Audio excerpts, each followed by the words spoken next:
J'ai un message pour toi. Le thème de mon message ce matin, Moïse est mort et après. Alléluia. Moïse est mort et après.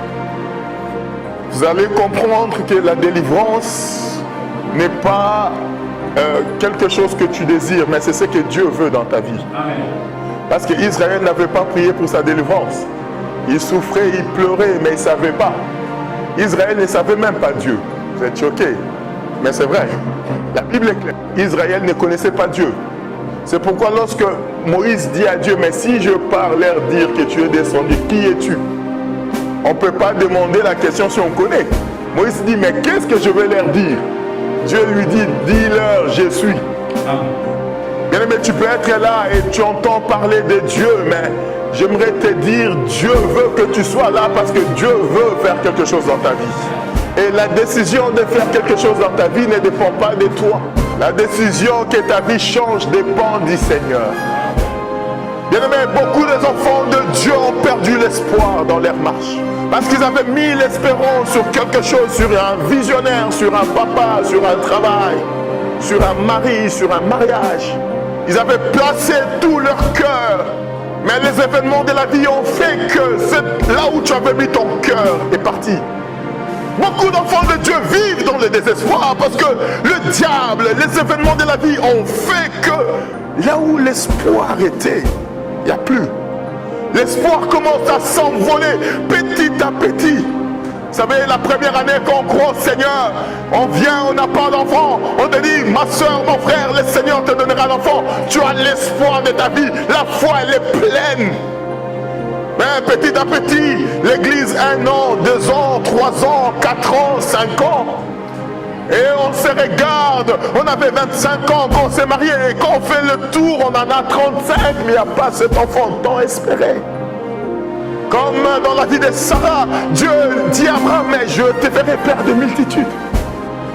La multitude viendra par elle. Mais j'aimerais dire à une personne ceci, la pensée de Dieu n'est pas la pensée de l'homme. Même quand toi tu ne vois rien, Dieu voit quelque chose.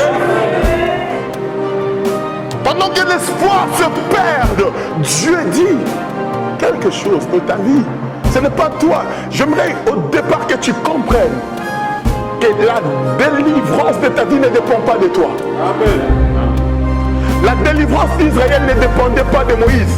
Ce n'est pas Moïse qui est allé à la rencontre de Dieu, mais c'est Dieu qui est venu à la rencontre de Moïse. Amen.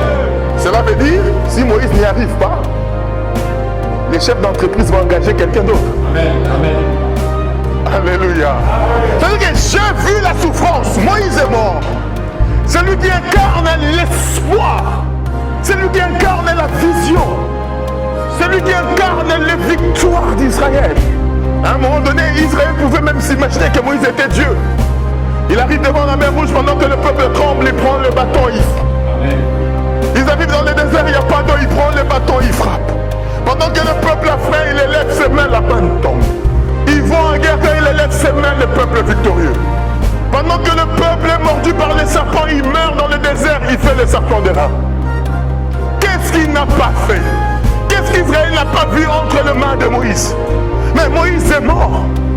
Josué a toujours travaillé sous la puissance de Moïse. Josué, tous les combats que Josué a livrés, il a livré sous l'ordre de Moïse. Parce que Moïse était l'incarnation de Dieu sur terre dans la vie de Josué. Et ces grands combattants étaient là. Et ils voient maintenant, parce que personne n'a vu le corps de Moïse. Ils ont fait un deuil de 30 jours sans le voir. Ils ont espéré attendre qu'il allait descendre. Sauf que il est monté cette fois-ci sur la montagne pour de bon. L'Éternel a pris le corps de Moïse. Aujourd'hui, on n'a jamais vu son corps. Au départ, tu avais une grande foi. Tu avais la grande foi au départ parce que tu te disais, Dieu fera comme il a fait dans la vie de papa Timothée. Dieu fera comme il a fait dans la vie d'Étienne. Et toi, tu vois ta vie, tu es toujours locataire. Et dans la location, tu vis chez quelqu'un d'autre. Tu es obligé de faire beaucoup d'efforts. Et entre-temps, on te dit, Dieu t'aime. Et tu te poses la question, comment il peut m'aimer dans cette souffrance? Il y a des choses de la vie qui arriveront dans ta vie parce que tu vas te fortifier toi-même.